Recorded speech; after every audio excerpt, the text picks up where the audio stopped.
Hey everyone, welcome back to the Agenda Now channel. Today I want to break down a moment that's stirring up a lot of conversation in Washington. Representative Burgess Owens sounding the alarm on Chinese soft power tactics in American schools. This isn't just about international relations, it's about what's happening in classrooms right here at home. So, let's dive in.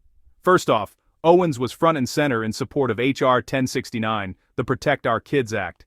At its core, this bill is all about blocking foreign interference, and Owens is laser-focused on the Chinese Communist Party, or CCP. He claims that the CCP is taking full advantage of America's openness, slipping into our education system and working behind the scenes.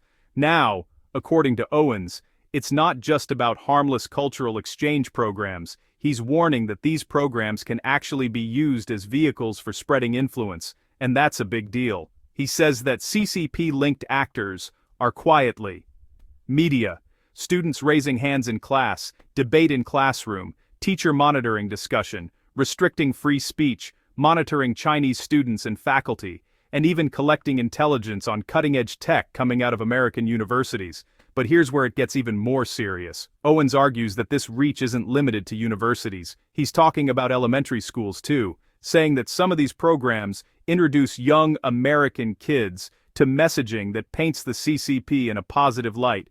And if you think that's accidental, Owens insists it's all part of a strategic playbook, shaping attitudes from a young age. So, what's the solution?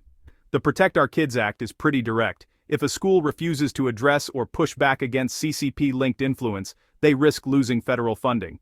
Owens says this sends a loud and clear message: taxpayer dollars shouldn't prop up anything that chips away at American values and patriotism. He wrapped up his speech with a promise that under the current Republican majority and the Trump administration, American education will be protected and renewed. The ultimate goal? To get classrooms back to basics, focusing on the core values that define the United States. So, that's the rundown of what Burgess Owens had to say and why H.R. 1069 is making headlines.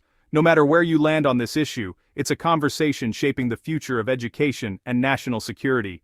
If you got something out of this video, hit that like button, drop a comment below with your thoughts, and don't forget to subscribe for more deep dive political breakdowns. Thanks for watching. I'll catch you in the next one. Back, gentleman from Michigan reserves. The gentleman from Virginia is recognized. Mr. Speaker, I'm prepared to close. Now reserve. Gentleman reserves. Gentleman from Michigan is recognized.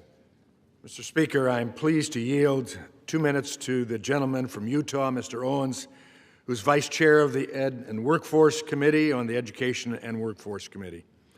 He's Vice Chair of the Subcommittee on Higher Education and Workforce Development. Mr. Owens. The Super Bowl championship member from Utah is recognized. Thank you, Mr. Speaker. I rise today in support of H.R. 1069, the Protect Our Kids Act. For far too long, American education has been undermined from within by actors who have taken advantage of our free and open society to advance nefarious and anti-freedom objectives of the Chinese Communist Party.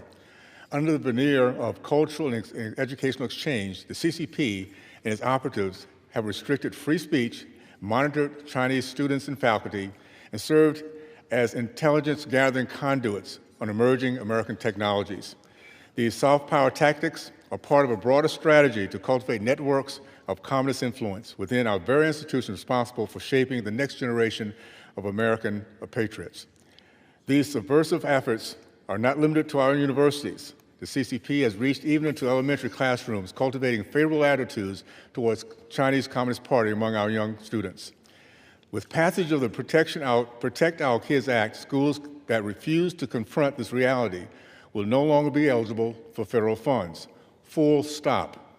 The message is straightforward and simple to education administrators who don't understand the concept of American patriotism. This behavior will not be tolerated and no longer subsidized by the American taxpayer. Under this Republican majority and this Trump administration, American education will be protected and renewed. Our classrooms will return to their rightful purpose, teaching and preserving our great American values. Thank you, and I yield back. Gentleman yields back. Gentleman from Michigan reserves. The gentleman from Virginia is recognized.